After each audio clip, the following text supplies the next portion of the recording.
So, I just got back from the Nova Open Convention and something happened. You see, I taught some painting classes there and my students taught me something. How did I not know it? I'm such an idiot.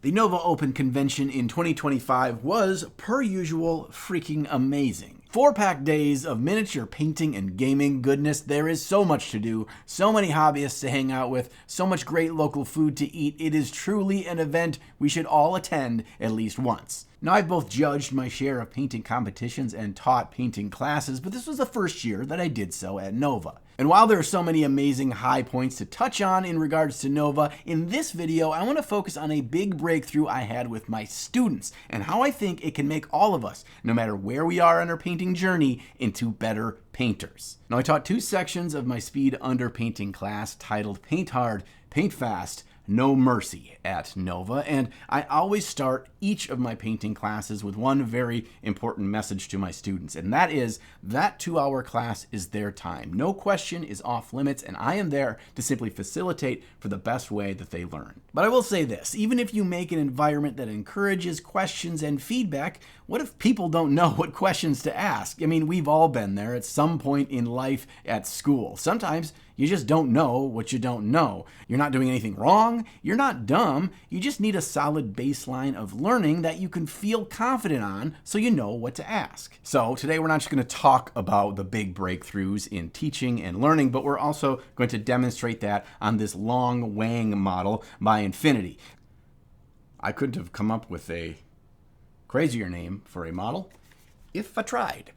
Now, I love Infinity models, but they are loaded with a lot of details, and this one is especially big. So I think this is going to be a great model to showcase this system today, because usually this would take a long time to paint well, and I think this will showcase the fundamentals of this painting system and why they're both easy to grasp and they pull a lot of weight for the final outcome. We start by wet blending 2 paints directly over the primer. Students in my class were often worried they would pick the wrong colors for this step, which I think is great to clarify. So let's do just that. We want rich, saturated colors here, nothing that leans towards gray. We also don't want to go too bright, like any bright yellows or bright oranges for this undercoat.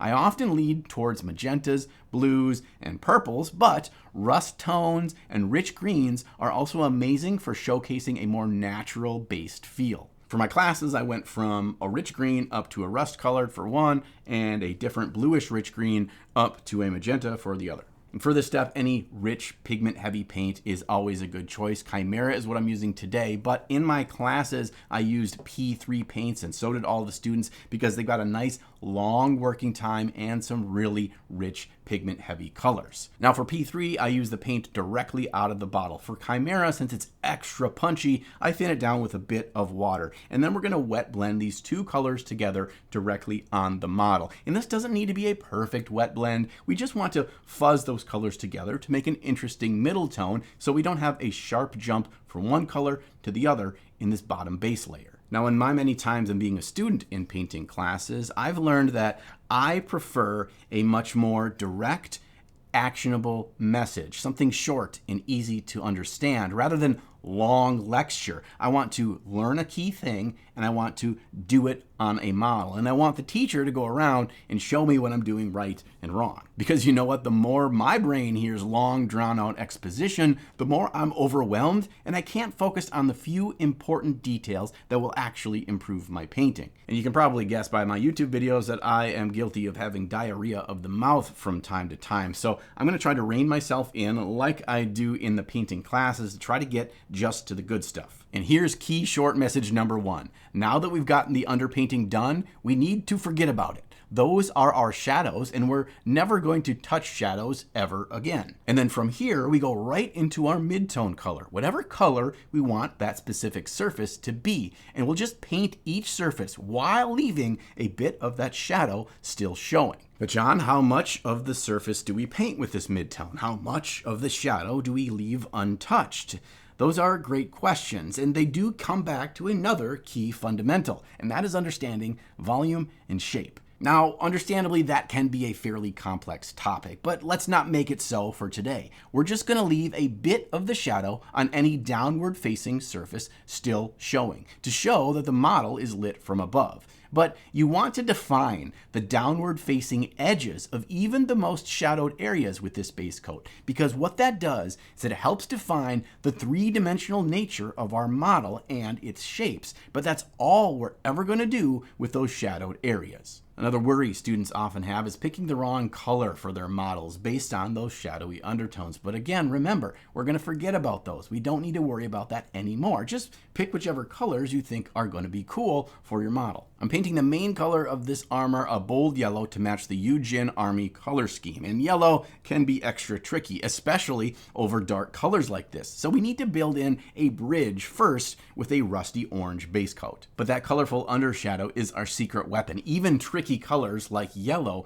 can be done really quickly and look much more complex because we have that color underneath. You see, that underpainting adds a beautiful depth to any base coat you put on top of it, especially with areas that the untouched shadow is peeking through. I've said it before and I will say it again. The whole point of this painting style and why I love it so much is I get to jump to the fun and impactful parts of painting, and I get to lean on that undercoat to make it look like I spent way more time and thought on this paint job than I actually did. Now, in the times that I've taught this class, I've found that even though they're following these basic steps one by one, that many students were struggling. And it's not their fault. They weren't bad painters. I just felt like I was missing something important. So after standing over each of their shoulders and watching, giving them feedback, and painting right next to them to show what I was doing differently, I realized my failure. I wasn't vocalizing the foundational things that have become second nature to me at this point in my miniature painting. And the big, most important one was that you need to be soft and gentle with your paintbrush. Most of us push the brush onto the model too harshly with too much pressure. We plop too much paint onto the model each time we touch it when we do this, thereby losing all control over what we're doing. And yeah, I just didn't explain this well enough. And you know, each of us is at a different point in our journey, and I don't want to talk down to anyone in the class, but I found that this is something that universally is not really understood or talked about enough. You see, for most of my painting, I'm barely touching the model with each brush stroke. I'm just using the tip or the side of my brush, and I'm not pushing down firmly. And we have much more control this way. This, plus reiterating the importance of dabbing our brush on the back of our hand or paper towel prior to touching the model so it's not overloaded with paint, led to massive improvement across every student's work in the class. After we backtracked and walked through this, most of the students' work in my class looked as good as mine. Today's video is brought to us by Into the AM, and you know what? I just gotta say, I'm getting pretty sickened by the prevalence of AI artwork that seems to be hitting us from every direction these days.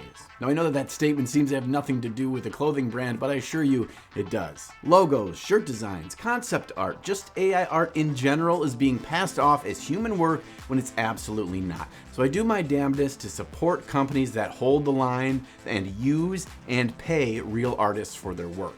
And Into the AM does just that. From concept to reality, they use real artists to make every single design on the clothes that they sell. Here, we're seeing the Eternal Blossom tee being created by the artist, and every one of their tee designs goes through the same process. So if you want clothes that use real artists, they're screen printed with high quality fabrics so they're comfortable and built to last, have massive variety of designs to fit your style, and are affordable because there's no middleman markup, then I think you should join me in doing your clothes shopping at Into the AM. And of course, you can get 10% off your entire order by using code NINJON at checkout. A big thank you to Into the AM and their artists. Now let's get back to the video.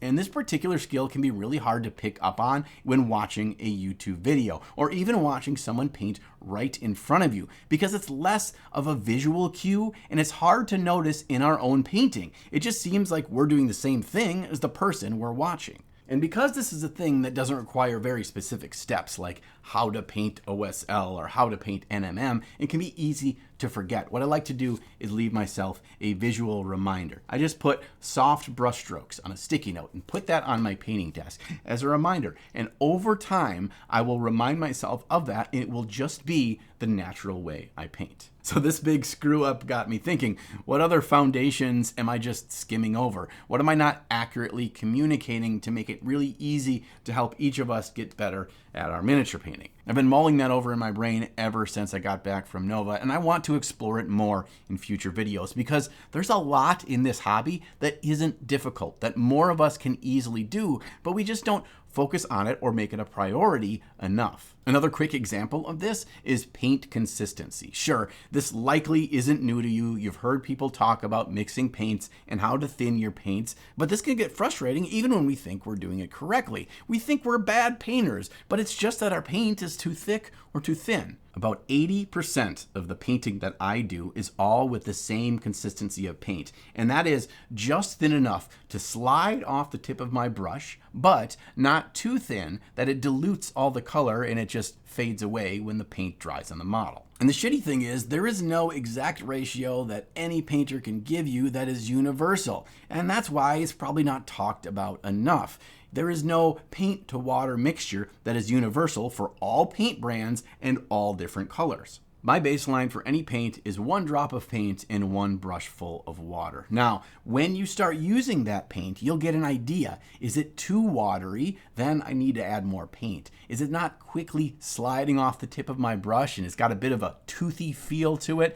That means I need a bit more water. This is being proactive in this small yet very important step in miniature painting. And paint consistency is so key to especially speed painting. Combined with very light pressure of the brush, I can define all the details and all of the shapes of the model super quickly while making strong impact with color. And because we have that interesting undercoat to lean on, we can just define shapes instead of base coating everything and worrying about building up with 4 or 5 layers of paints. Any highlights I make are going to be big jumps that make big impact, but I'm not actually painting that much of the model in any of these steps, and that's why this goes so fast. Because the paint consistency is the same, these layers aren't going to fade away when the paint dries, but they're also not going to stick out like a sore thumb because the paint was too thick. Now, the Nova Open Capital Palette Painting Competition takes place each year at the Nova Open Convention, and they break down this open system into 3 separate categories: Apprentice,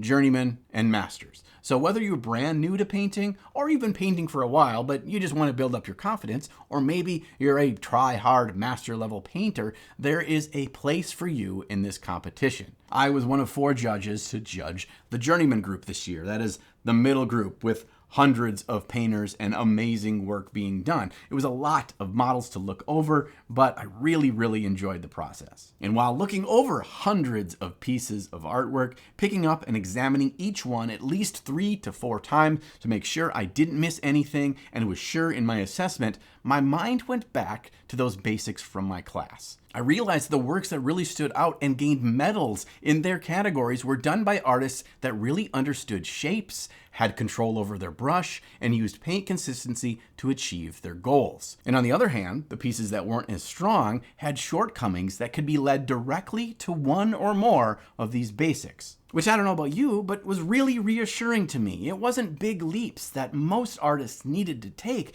to really push themselves and grow further. They didn't need to understand OSL or non-metallic metals or become a master with an airbrush. It was just some foundational skills that needed a little bit more work on. Because oftentimes we get so worried about the fancy techniques and we do so at the expense of our fundamentals. Because once you get comfortable and consistent with these fundamentals, you not only put out better work, but you can do it faster and with less brush strokes. Now, I understand this may be a bumpy ride because I just jumped from how I'm doing speed painting to miniature painting competitions, but that's kind of the cool point here, is that it doesn't really matter. If you can focus on those fundamentals, it makes you better at speed painting and it helps you push your ceiling of what you're capable of even quicker. Another thing I found my students struggling with, and I've been guilty of in the past as well, is worrying too much about adding lots of different colors to a model. And as you can see with this model, it's almost done, and it's basically just yellow, a bluish gray, and a brownish gray. We have those underpainted colors to lean on, and those colors bring the entire model into harmony. We just have to make sure that we let those tones breathe in the shadows, and we don't overwhelm the piece with 100 different unique colors. What I find more fun, instead of racking my brain over picking the exact color for the 14th different surface, is to focus on creating some contrast through texture on the model. You can see that here with the scratches I'm putting on his gray armor plates. This is quick, again, just barely touching the model, so these dots and lines are tiny and to scale, and it makes it look like we spent a lot more time on this model because we have contrast through texture. This is a really fun video to make today because every time I leave a convention and I get to spend time with other miniature painting artists, I always leave inspired and excited to get back to painting. This is a pretty solitary hobby, and it's nice that a couple times a year I get to spend it with people that spend their free time alone in their basements or painting rooms, and they paint those little figures just like I do. Showing other artists your work in the display case, getting feedback, and learning from others as you look at their work is an amazing thing that I think every painter should experience. And entering a painting competition isn't about winning, it's about pushing yourself. I brought my King of Thule bust to the competition that I finished up, and it didn't win any awards, which is fine. I learned a lot from that experience. I loved showing other people the work, and I got some really good feedback. Oh yeah, one cool bonus of this underpainting technique is you may get to a point where there's a lot of little fiddly details that you just don't want to paint, and because we have those cool undershadows, you just don't have to. He's got a lot of cables and wires and meshy bits under his armor, and I'm like, I don't feel like painting those, and they kind of look fine already with their shapes defined with that underpainting, so I'm just not going to paint them. You could paint them. I don't want to paint them. I want to paint some cool glow instead. So that's what I'm going to do. I'm going to finish up this guy with something that I don't cover in my in-person class, and that is using a white oil wash to make some glowy bits pop. I thin the titanium white oil paint with mineral spirits just enough so it easily leaves the tip of my brush and spreads into the crack or detail that I place it in. And this mixing step is actually more difficult than painting with oils. You want to make sure it's not too thick because then it won't slide off of your brush and run into those cracks. But if you have it too thin, it's going to dry and it's going to be transparent, and that cool punchy white is just not going to be there. But do not fret, it won't take too many tries to get the hang of this. And once that oil paint dries, which doesn't take too long because we thinned it, I use a hair dryer to speed this part up. We go directly over the top of that white with a fluorescent paint. I'm going to use this Quantronic Glow effect paint that comes with the Yujin paint set by Army Painter, and this stuff is surprisingly punchy and really nice. I didn't thin it down at all out of the bottle, and it was really punchy in just one coat. Of course, you can make a fancier glow effect with an airbrush,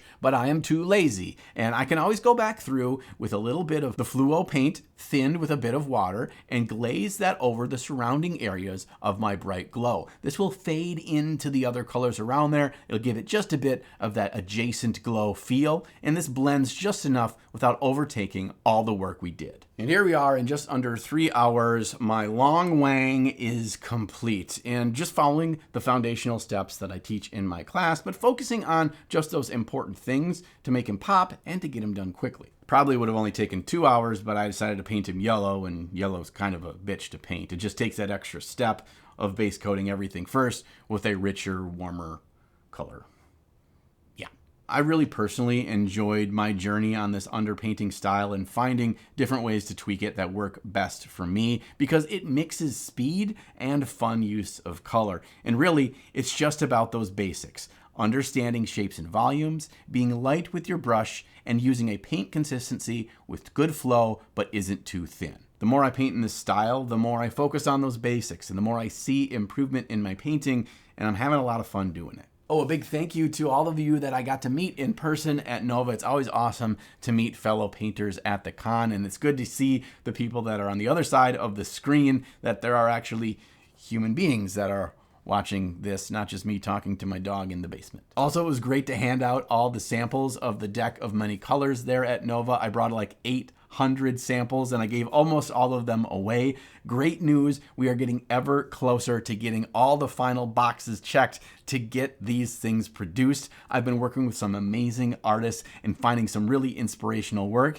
and I'm so pumped about some of these artists that I'm working with that I'm going to showcase them next week in the new video. So make sure, if you haven't, to subscribe to the channel so you don't miss that one and other awesome videos in the future. And also, while you're at it, make sure you grab some saturated paints, do some underpainting, and slay the gray.